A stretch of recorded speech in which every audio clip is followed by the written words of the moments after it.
جو احادیث میں وارد ہوئی ہیں، ایک تو وہ حدیث ہے بخاری اور مسلم کی کہ نبی صلی اللہ علیہ وآلہ وسلم جمعے کا خطبہ دے رہے تھے، ایک شخص خطبے کے دوران آیا، بیٹھ گیا، آپ علیہ السلام نے فرمایا کیا تم نے مسجد میں داخل ہوتے وقت 2 رکعتیں پڑھی تھی مسجد کی؟ کہا یا رسول اللہ نہیں. فرمایا پہلے وہ پڑھو لیکن مختصر پڑھو. وہ پڑھوائی خطبے کے دوران، تقریر کے دوران، چاہے عربی والا خطبہ ہو چاہے اردو والا، کیونکہ نبی علیہ السلام کی تو تقریر وہی ہوتی تھی، ہم نے علیحدہ کی ہے نا. وہ 2 رکعتیں تو نماز سے پہلے ضروری ہیں کم از کم. مصنف ابن ابی شیبہ میں سنن کبری البیہقی میں کہ یہ آثار ملتے ہیں کہ صحابہ کرام 4 رکعتیں بھی پڑھتے تھے. اس کی صحت میں اختلاف ہے، لیکن چونکہ دونوں طرف محدثین موجود ہیں آپ 4 بھی پڑھ لیں.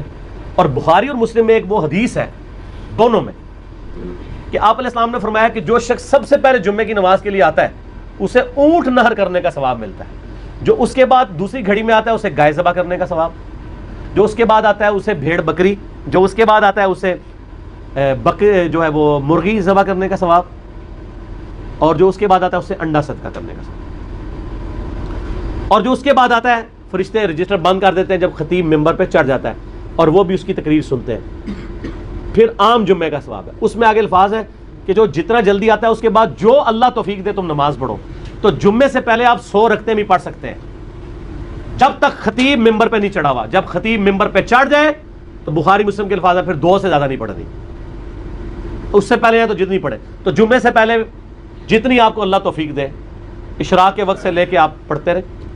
پرانے زمانوں میں لوگ جمعہ پڑھنے کے لیے شہروں میں گاؤں ایریا سے آیا کرتے تھے، صبح ہی آ جاتے تھے. اب تو خیر ہمارے گاؤں بھی شہر بن چکے ہیں چونکہ قصبے ہیں، اس لیے وہاں پہ جمعے ہوتے ہیں. لیکن فقہ حنفی کے مطابق ان گاؤں میں ابھی بھی جمعے نہیں ہو رہے.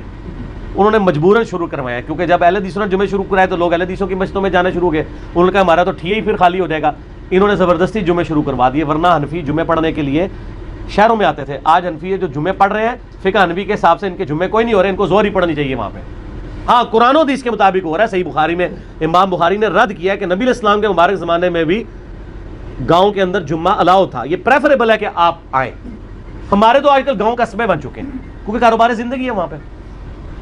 اور جمعے کے بعد صحیح مسلم میں حدیث ہے کہ جو جمعے کے بعد نماز پڑھے اسے چاہیے 4 رکعتیں پڑھے، چاہے 2 کر کے پڑھ لے چاہے ایک سلام سے، چاروں کٹھی، دونوں طرح ثابت ہے.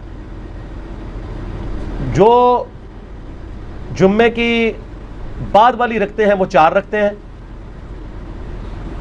2 کر کے بھی پڑھ سکتے ہیں، اکٹھی بھی پڑھ سکتے ہیں.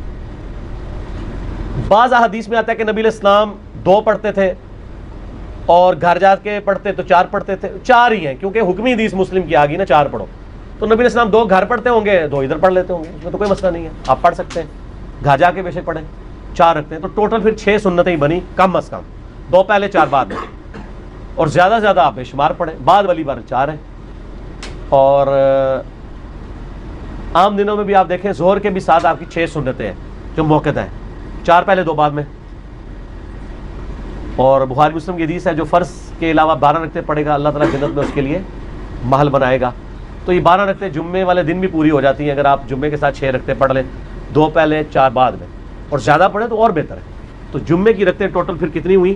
کم از کم 6 ادر دین فرض کے. 2 فرض تو ہیں بیچ میں، یہ نہ ہو کہ فرضوں کا ذکر ہی نہیں کیا، وہ اپنی جگہ موجود ہے. یہ رکھتے جب کوئی پوچھ رہا ہوتا ہے نا تو وہ پوچھ رہا ہوتا ہے سنتیں، اور بعض زور احتیاطی بھی پڑھ رہے ہوتے ہیں ساتھ، اس کی کوئی ضرورت نہیں ہے. ٹھیک ہو گیا.